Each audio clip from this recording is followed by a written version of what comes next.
One of my favorite things to do when it comes to looking at Scripture is to do a typology analysis. Typology is an aspect of interpreting Scripture where you see something in the Old Testament, an event, a person, a place, prefiguring something in the New Testament, pointing towards it.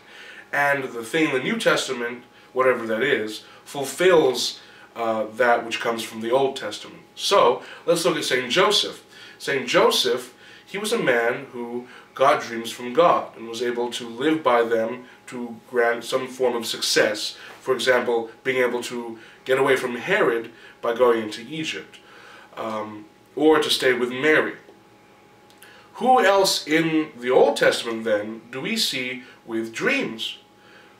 Joseph. Okay, so Joseph, if you remember the whole amazing dream code kind of whatever, he had all these dreams from God, which allowed him to see, in some sense, into the future. And also, if he cooperated with these things from God, he was able to have some measure of success. Another thing about the two Josephs is they were put in charge of the households of two great kings. The first Joseph was put in the charge of the household of the Pharaoh. Okay? And the Pharaoh was the great king of Egypt then. Okay? A God-man, you know, understood by the Egyptians, someone where divinity rested upon.